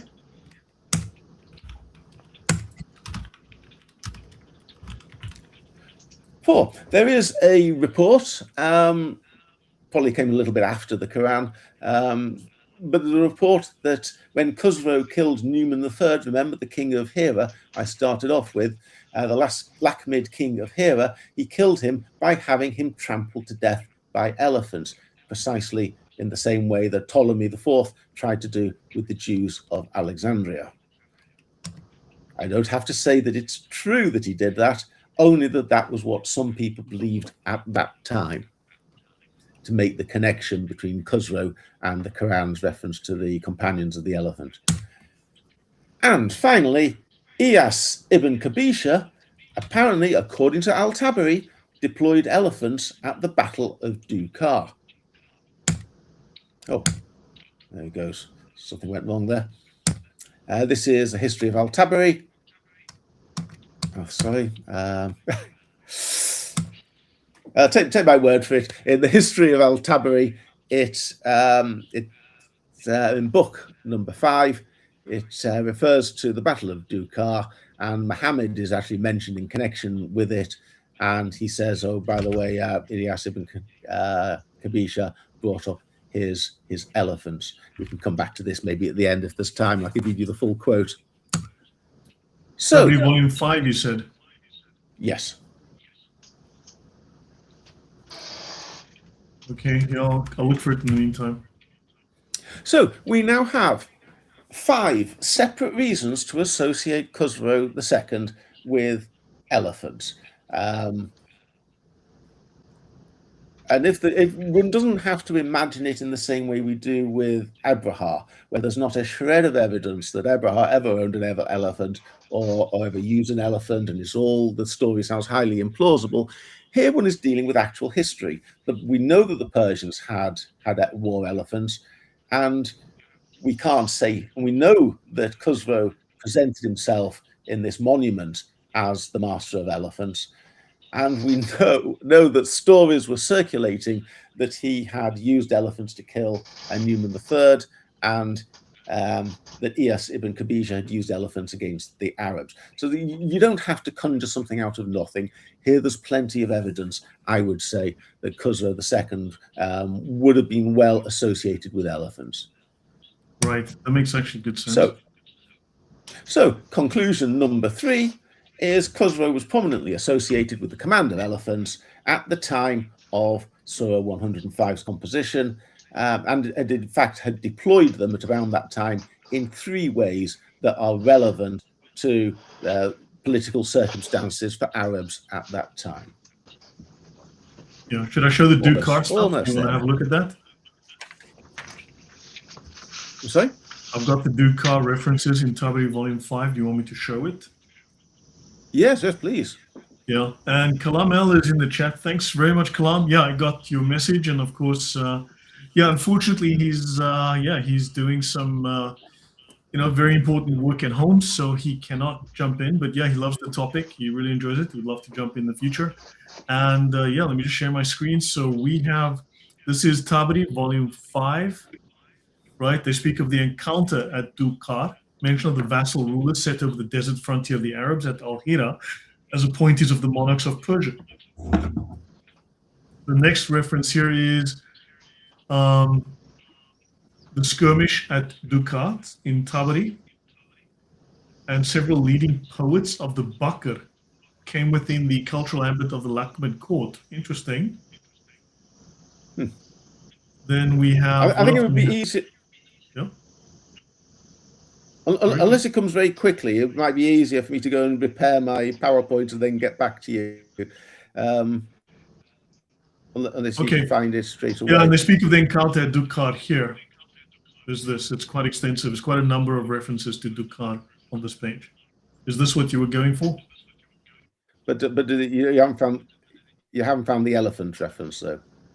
Well, what I could. It's just having elephants there. Okay, so I can look for elephants, but I'll find it at the. I'll find it at the end. It'll be easier. Okay. So we've got 3 conclusions, 3 sub-conclusions here.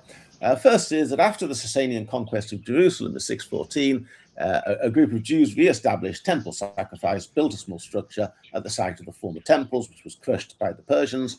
Secondly, the Book of Maccabees established a typology of God defeating foreign leaders who would defile the temple, in particular by references to their vain reliance upon elephants. Thirdly, Khusro was prominently associated with the command of elephants, and at the time of Surah 105's composition had deployed them in ways that were relevant to that author. My overall conclusion is it is overwhelmingly likely that it is the Persians who were Surah 105's companions of the elephants. I reach a further conclusion on top of this, which I might as well just finish off, and then I'll stop screen slaving. The Quran author did not compose Surah Al-Fil without a good reason. It's a flaw of the traditional understanding of the Quran, the things that this guy was just coming out with verses for no reason and with no purpose. I think everything in the Quran has a purpose. It is suggested as very likely that these are allusions to the companions of the elephant were produced in response to a contemporary threat to the temple, which the author of these surahs wished his audience to view through an encouraging biblical precedent. Put another way, the temple was under attack now. He's referring to how the temple had been threatened before by people with elephants. It's now being threatened by a person with elephants. And God had helped the defenders of the temple in the past, and he'd helped the Alexandrian Jews in the past. Therefore, he will help the people now. And the conclusion that I draw from this is that Surah Al-Fil was probably composed during the period in which Nehemiah ben Hushiel's movement was under siege by the Persians. There's no point in telling people that God's going to come to their aid after you've been defeated and the guy's been slain and you've all been thrown out of Jerusalem. It's too late then to say God's going to come and help us. If the purpose of Quran 105 is to invoke the typology of the Book of Maccabees, it must have been when Nehemiah ben Hushiel's movement was still active and before it had been crushed. And therefore, the Surah 105 must have been made sometime between 614, 617, and probably was made to encourage the people inside Jerusalem. So it was probably done inside Jerusalem. And that kind of is my conclusion. I'll just draw one last look at the timeline here so we can see how busy it all is.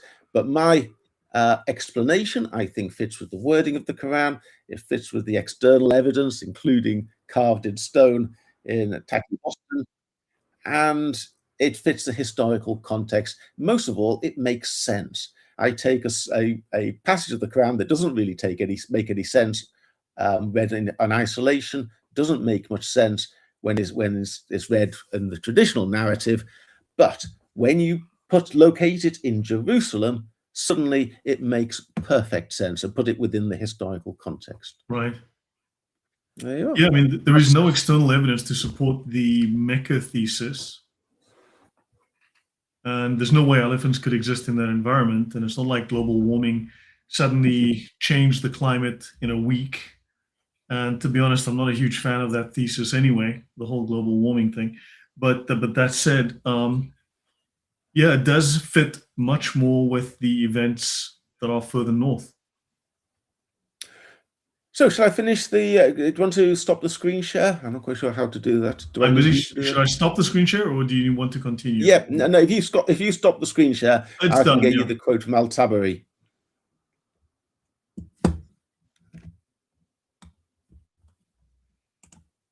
Okay, if I may add a few things as you look for the Al-Tabari references. So one thing to mention is that the word fil, so elephant, appears only once in the Quran, is a hapax.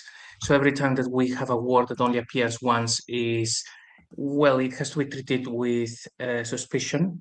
That being said, I did actually check if there are any other similar words in any other Semitic languages ages ago. Didn't find anything. I'm not aware of Murad, Robert Kerr, or anybody else saying, "Hey, maybe it means something else." So even though it is a hapax legomena, it seems to be elephant. There is that thing. I think we need to have Murad look at it just in case that we all got it wrong. And I don't think there's any dispute that fil means elephant. The Persian word I think is pil, P-I-L, but I think it's very well attested. I've seen it in completely unrelated contexts with people talking about the elephant battalions of the Persians as being the pil, and then the P in Persian becomes an F in Arabic. So I don't think there's any dispute that the word means elephant. Yeah, and that's as well like what I found. I think when we speak with Murad, we can ask him to have a look in case of any other languages, but it does look like that. But just explain as well to people that it only appears once, and that's that. But it seems to be quite agreed upon that it is what it means. The second point, I really like the whole thing about the flyers. If that was actually talking about angels, it would actually make a lot more sense than how it is at the moment. So that's actually very, very good. Another point is the way that it sounds. I mean, if this surah says, "Did you not see how your Lord treated the companions of the elephant," it actually suggests that it is talking about something going on. I mean, you could say maybe it was from a Jewish story, from a legend or something like that. But the wording in the Quran as it is now, it seems to be talking about people who have seen an event. So that's why they don't have to give a lot of details, cities, names, because people understand it. So if we were talking about these conquests, these battles, someone, say one general, let's call him Ilyas or Muhammad or whoever it is, if he says, remember how the companions of the elephant were dealt by your Lord, they will immediately understand what he's talking about. So it does sound like they are trying to describe something. I mean, all of that being said, I wouldn't discount that this verse was originally, the surah was something else, larger. This is what remains of it. And there was probably more detail to begin with, and they didn't know what to do with it. They actually stuck at the end of the Quran, where most of the last surahs, they actually sound like prayers and stuff, and this one doesn't. It seems to be describing something else. So maybe they just didn't know where to put it, and they stuck it in there. If we put it in the correct order, maybe there are other sections of the Quran that would give even more details, or it was just a little remnant and it just got stuck. But yeah, I really like the thing about the angels that makes a lot more sense, and the whole other evidence of things happening when it comes to do with elephants, certainly nothing to do with Mecca. So yeah, it looks, of course, like they had the word elephant in the Quran, so they lubricated the whole elephant, and then they push him into the narrative, creating all of these stories to make it all about Mahmud, basically. Right. It says here that the Hebrew word for a male elephant is peel, while a female elephant is pila, which is pronounced like fila. And so we have Surah al-Fil. So yeah, that seems to carry across very, very well. So Surah al-Fil, Surah al-Fila, yeah, makes sense. I've just seen that there's some discussion in the chat about flying elephants. And I've read this, but that's a new angle on this. You got Dumbo. Was there an air war between the flying elephants and the birds? Who knows? Yeah, that makes sense. I mean, the story does fit together much more sensibly with the surrounding histories than the Islamic version, which there's no place for it to take place within Mecca. So yeah, they've just taken a story, transplanted it, and they want to appeal to a well-known history.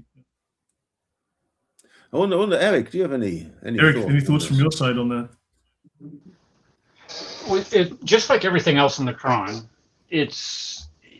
a lot of it is demonstrable fiction. The Seven Sleepers of Ephesus is probably the most obvious one that comes to mind. The Queen of Sheba, and also it includes borrowed stories or borrowed fables. The Queen of Sheba is another one, and a lot of the things that Paul is pointing out here are news to me, are absolutely new, and the connections that he's making, I believe, are just absolutely phenomenal, especially with this. What was his name? Kudrow the second. Yeah, they got this Joker. I had no idea this guy existed, and I this is what I do. I'm a history guy, and so to point this guy out and to make the connection with the elephants at the same time that Muhammad existed, supposedly, is absolutely fascinating, and it's been more entertaining and informative for me than anything else to sit in on this, and I really appreciate the invite. That's great. By the way, we did. I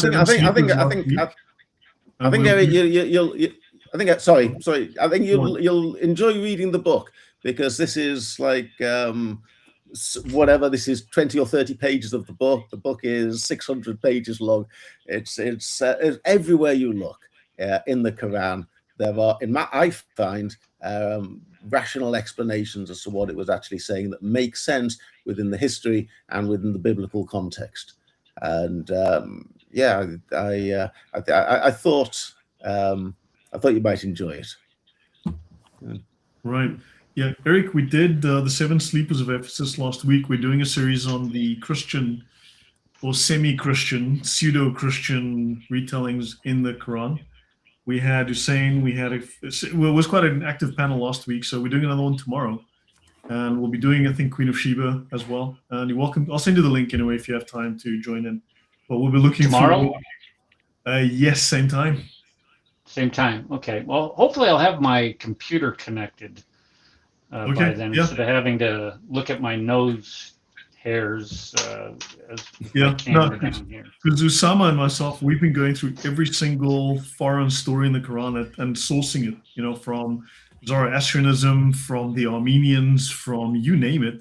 We've gone through the Jewish stuff, we've gone through the pagan stuff, and now on the Christian-ish stuff. So, but Paul, yeah, I mean, this is great. And thanks, Eric. That was really great insight from you as well. And thanks for the comment. But yeah, this is, Paul, it makes sense. It does make sense. It fits And I mean, to back engineer it like this, it makes logical sense that this could be the story that they're retelling and repurposing. So yeah, JC, I mean, it makes sense.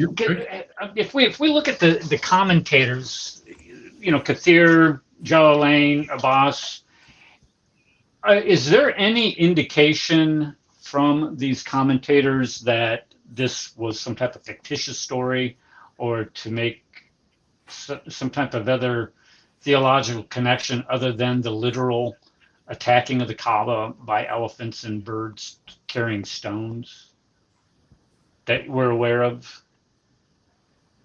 I'm just throwing this out there to think that maybe there's some type of other explanation from the Islamic point of view.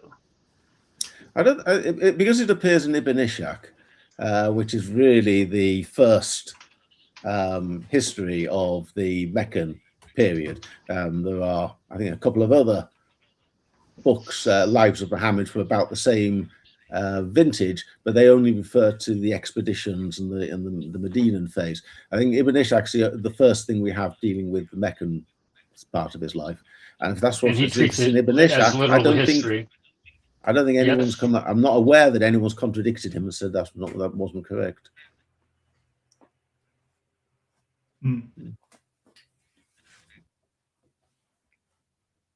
But my thing is, when you put the Quran in Jerusalem isn't just like one more theory. It's the key, I think, because when you put it's so many verses of the Quran, you actually place it in Jerusalem, and it all makes sense. It all fits together in a way that it simply doesn't. In Mecca, everything seems forced. It doesn't lead anywhere. It's all nonsense, stories that don't mean anything, that you can't say why anyone ever made them up. And that's how you get the impression that the Quran is just full of jumbled nonsense. But if you place it into Jerusalem, suddenly it becomes clear, it becomes purposeful, it becomes quite erudite, and that's where it actually belongs. Seem to have lost Eric though. Yeah, he's been having some issues. He's on his phone right now because his computer was giving him grief. But yeah, Paul, well done. I mean, it does hold together. It draws on historical events, contemporary historical events, and yeah, and things that are, and stories that are historically important to the Jews. And clearly the Muslims are repurposing or using these because they clearly have some sort of cultural value. So that makes sense to me. JC, your thoughts? Well done, Paul. I really enjoyed the presentation. In the first part, particularly, I think it will help people open their eyes to what was going on, because the narrative tells us, hey, so Islam began because there is this guy called Muhammad in the middle of nowhere, and he's going he's telling to people that he's the last prophet, and then he goes to the Jews saying, believe in me, they don't believe him, and then he conquers 2/3 of the Arabian Peninsula. And he's like, yeah, but at the same time, then you have shown what was happening in the north. A lot of action where we had the Byzantines and the Persians fighting with these auxiliaries, Arabs, when this Tayyaya kingdom basically appears on the map for the first time. All of the action is happening there. And when we look at the sources, it seemed like the central focus of what was going on in that part of the world was about conquering Jerusalem. So option one, it was in the middle of nowhere, all of these things happening, a new empire arising called Islam, when there is so much other stuff going on in the north. It seems unlikely that Islam had anything to do with Mecca. And when we compound that with, for example, the works of Odon and being no water in Mecca and all of these things, we see that the origins of everything that was going on had to be at the north, and that we need to be looking at Jerusalem, which it seems to have been all about a movement to conquer Jerusalem, which it did happen by the year 638. So it seems like that was the starting position before they started inventing all of these stories and pushing everything to the south. Catherine was onto something. I want to show you guys something here. Catherine mentioned the story in 1 Samuel where God sent tiny birds to attack the Philistines and afflicted them with hemorrhoids. So I checked on, this is a very quick search on Gemini. In 1 Samuel 5:6, the Philistines capture the Ark of the Covenant. God afflicts them with tumors or emerods, an old word translated in some contexts as hemorrhoids. and a concurrent plague of mice or rats. Okay, to appease God and stop the plague, the Philistines returned the ark with golden images of tumors and mice. And so I asked Gemini, no birds involved? Sorry, my typing is terrible. And it says no birds were involved. The confusion likely stems from a mix-up with an Islamic tradition or a completely different historical story in the Quranic story of Surah Al-Fil. It jumps straight going round in circles. Isn't that interesting, though? Because remember, we spoke of Zamakhshari, I think it was, who said that this is a decree of a disease like chickenpox or smallpox on these people, right? Not actual stones. And here you've got hemorrhoids, and you've got so I mean, there's a disease parallel here. This comes back to what I mentioned earlier, what you mentioned, and I've added some additional detail, where the thing is supposed to be the decree of a disease, a skin disease on these people. So not actual stones dropped, but stones being a disease. So boils, tumors, hemorrhoids, and a swarm of mice ravaging the land. So there seems to be a narrative parallel here. Yeah, I would simply say it's God's command. The sigil is not the parchment or the stones. God commands who wins and who loses, and God is in control of everything, and that's simply what it means. That's why it's connected with the people of Lot. So they're reusing, shall we say? So I don't think you need diseases. I don't see why we need a disease in the text of the Quran. I think it was Zamakhshari that referenced disease. So it's interesting that his mind also latched onto this parallel. You know, you've got these overlapping parallels that they seem to, because they seem to be drawing from the same imagery, the same concepts, the same ideas from the same religious tradition. Oh, that's definitely true. Yes. Yes, and one of the joys for me of finding out about the Quran is I discovered so much more about the Bible that I wasn't familiar with before. Because you read the Quran and you try and research what it means, and it almost invariably ends up with some Bible verse that I hadn't considered or hadn't thought about properly. Right. Hi, Kalam. Can you turn your phone sideways and see if that works? We're nearly done, but we're happy to have you add your comments and see if you can turn your phone sideways in case that works. Otherwise, just leave the video off and no chat. Yeah, no, I've left the video off. I'm just on my phone at present, just trying to steal some time. I just wanted to commend because this was a very good presentation. Like, this is literally up my alley, and I really think that good brother Paul has done an absolutely excellent job. How can I put it? Myth busting the whole exegetical story of the elephant and Abraha and you know, the implausibility of it. Just common sense. It just doesn't make sense. Why? You know, even if God was trying to, I don't know. The story just doesn't make sense anyway. So it's just a well done for that. Secondly, thank you very much for the kind words. Yeah, I just wanted to know your thoughts. You know, I really like Abdullah Ghaddari's work on hermeneutics, and he talks about the polysemy of the Quran. And I've looked into this particular chapter and this particular. I'm sorry, I missed that. Could you say that again? Have you looked at the word feel outside of its normative use, i.e., you know, everybody says it means elephant, but within inside of the dictionary, the lexicons, it has multiplicity of meanings. And I think if you read the chapter with the different meanings attached to it, it gives a different result compared to what the exegesis have given us. If that makes sense. Kalam, yeah, we're having a hard time hearing you. Your audio is poor. Can you hear me? We hear you, but it's distorted. There's interference. Sugar. Could you say that again? I kind of got most of it. I didn't. Yeah, just please repeat.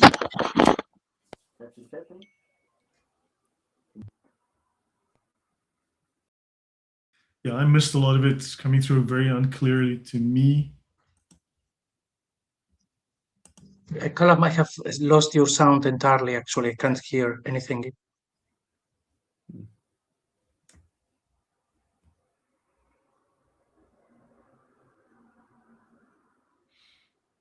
Yeah, Kalam will be available on the 9th when Murad is available. We've lost him. Should we call it a day here and then maybe try and do this a different day with Kalam around and then come back to this topic? Let's try again. Kalam, welcome.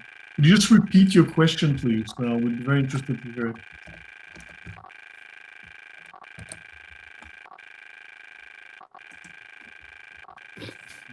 Kalam?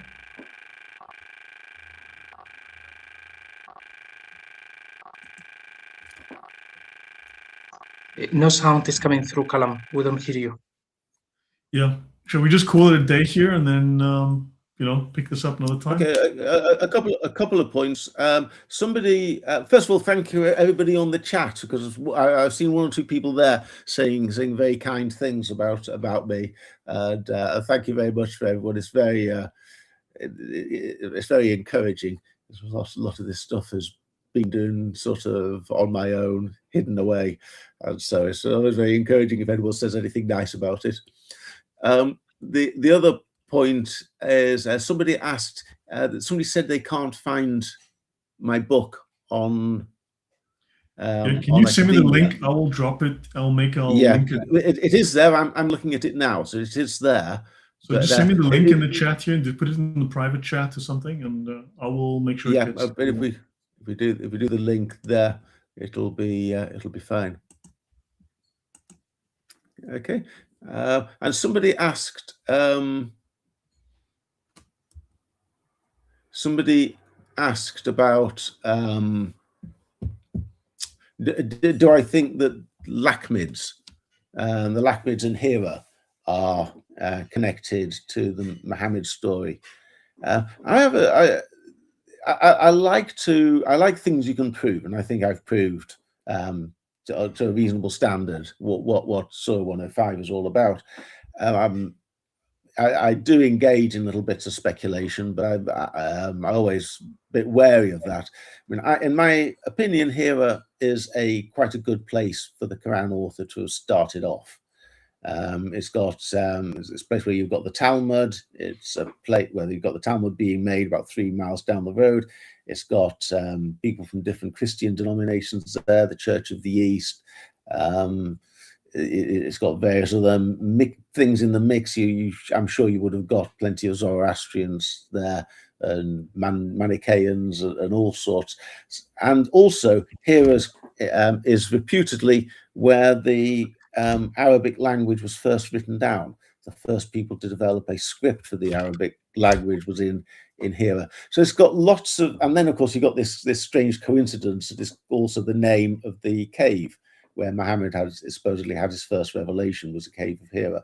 So I think there's a ground for wondering if Muhammad actually started off in Hira, and perhaps he joined in the Persian invasion of Byzantine territory with a view to getting to Jerusalem. But we're into the world of speculation. You could make a thesis, but it's not something we can bank and take and build any reliance on. Whereas what I think I presented today is something you can place reliance on. Yeah, so Paul, there's one false link on Google that goes nowhere. So you have 2 links on Google to your book. So there's a bad link that goes nowhere, and there's this link that works. It's an account that says Paul DDA Ellis. Yeah, correct. But there's one that says PDF Jerusalem. No, there's PDF Jerusalem, City of Islam by Paul DDA Ellis, and that link doesn't work. And there's a second one, City of Islam, the Quran's House of Allah identified, and that link works. Okay, I shall go and find. I'll try and find a way of correcting that, getting rid of the dead link. Yeah. I have pinned. I did have an article up before, and I disabled the article, but obviously the link to it is still floating around somewhere. Okay, so I've linked your book in the chat, in the live chat. It's now a linked comment in the chat, and I'll make sure we add it afterwards in the description. Okay. Okay, so I guess that wraps it up, right? Okay, well, thank you again for having me. Yeah, no, that was great. That was great. Any last words from you, JC? The same, Paul. Thank you very much. This has been great, and I hope that you're actually continuing to do presentations to actually showcase more of the book, because we need to really get people to talk a bit less about hadiths and a bit more about history. Yeah. Also, I mean, you took Eric from being a little bit skeptical to being a believer, so I think you did well.